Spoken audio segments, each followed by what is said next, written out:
Okay, time for the second quarter. I'm going to talk about the military. I want to clarify something. When I say I'm going to talk about the military, some of the stories are going to be actually about the military, stuff that happened in the military, and other stories are going to be stuff that happened while I was in the military. You know, they're kind of tied together. So earlier I told a story before I joined the military. Now I'm going to tell you a story about when I was in the military. Uh, Earlier I talked about uh, being in Utah. Not earlier now, but other episodes. Being in Utah, stationed in Utah, we had F4s, got F-16s, but we had a transition where when we went from F4s to F-16, we had to get people trained on the F-16. So they were sending people to Edwards Air Force Base in California to learn how to work the airplanes. So when the airplanes showed up, we'd have somebody qualified. And I was one of the ones they sent down there. So I went from Utah to Edwards Air Force Base, which is in Southern California. And I looked it up. It's about 700 miles. 700 miles. And I've always been into bikes, and I had a hardtail at the time. If you don't know what a hardtail is, you're not a biker. Hardtails are the most preferred bike. Everybody loves those bikes. They're the best looking bike you can buy. Very few people ride them because they don't have any shocks. They don't have any shocks, and they beat the crap out of you. So people don't like to ride them, but they look beautiful. And as a kid, I fell in love with hardtails, so I was like, that's what I'm riding. I don't give a shit. That, it's gonna beat me to death. I don't care. In fact, right now, I have a compressed fracture in my neck with 4 bones that are crushed a little bit. And I think it's partly because of riding those bikes for so many years. I put over 100,000 miles on those suckers. In fact, from 97 to 99, I put 50,000 miles on a hardtail. So, I ride the piss out of bikes. But anyway, back then, right, they told me I'm going to go to Edwards, so I had a hardtail. At the time, I had a 750 Honda hardtail. I would rather have had a Harley, but 750 Honda was really, really cool and a lot less expensive. And that's what I could afford, so that's what I bought. And the Honda 750 had 4 cylinders in a row, had 4 pipes. I had drag pipes on it, and it was a badass sounding bike, and it ran like a top. I mean, Honda made a great bike. I mean, it's an awesome bike. So I rode that thing from Utah all the way to California, 700 miles in one day. I mean, it was nice, and I loved it too. I mean, it was. I know it's hard to explain how what enjoyment it was just to ride down there the whole day, just cruise and cruise and cruise. It was awesome, just awesome. Anyway, I got there, and Edwards Air Force Base was a weird base because most bases, when you go to the base, right, outside the gate there'll be stores and stuff and all kinds of things to do.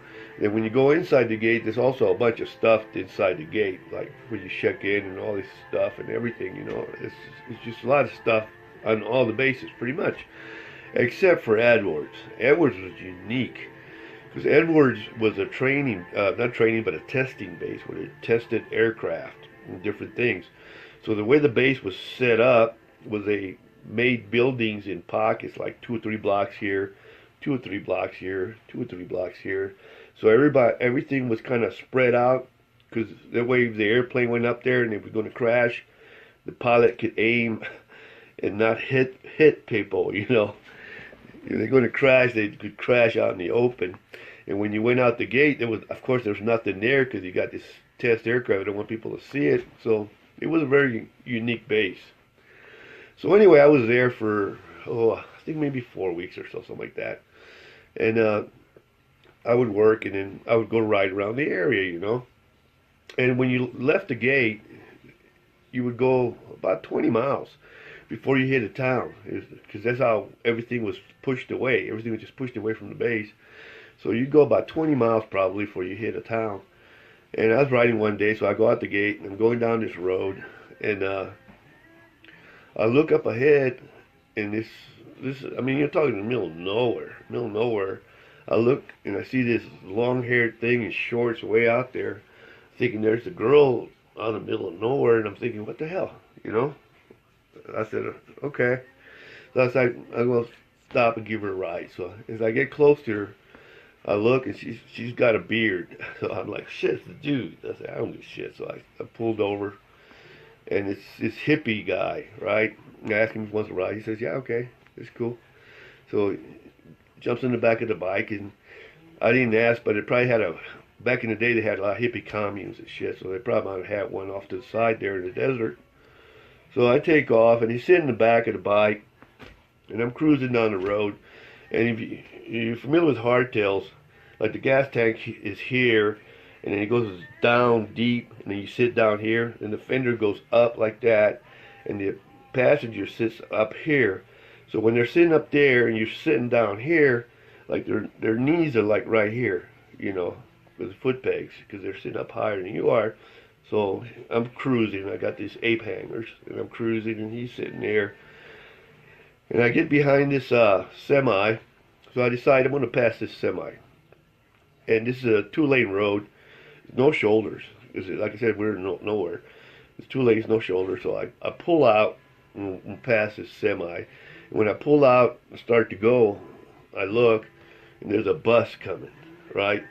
And I can tell there's no way I can make it. There's no way I can make it. So I start to ease off the throttle, and then when you're young, you're really stupid. You take stupid chances, and I was young at the time, so I decided, you know, screw it, I'm going. So I just gave it the gas, and so I kept on passing this semi, and at the same time, this bus shows up, and it went like this, with me in the middle, because I was going down the center stripe, right in center stripe, and it just went, and I was like, whoa, because you could have gone like this with your hands, and you could have touched both of them. That's how close the thing was. And anyway, I pop out, and I pass this semi, and I'm still cruising, and I look down, happen to look down, and I see this hippie's knees, and they're doing this shit. I'm like, oh, I guess I scared the shit out of that hippie, you know? So that's what I'm thinking. So I keep cruising, and the town was like 10 miles away. So I just as soon as I get to the town, the hippie's going, pull over, dude, pull over, dude. I'm like, what? It says, pull over, dude, pull over, dude. So I pull over. Before I even stop the bike, this guy jumps off the bike. And I'm like, hey, you all right, dude? He goes, yeah, I'm all right, I'm all right. And I go, where are you going? Is this where you're going? I mean, I'll take you wherever you're going. He says, no, man, I'll walk. I'll walk. And I still remember even doing that I'll walk. And I said, no, dude, I'm serious. I'll take you. He said, no, I'll walk, okay? I'll walk. And I said, okay. So I took off. I think back now, I was like, if that guy's still alive, you know?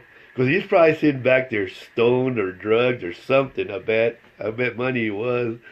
And the shit I just put him through, he had a heart attack. I know if he's alive, he's telling this story to somebody. But he should be happy he's alive. I'm alive too, so I'm happy. Okay, that's it for second quarter. I'll stop now, and we're going to the third quarter, talk about life and death. Have a good one.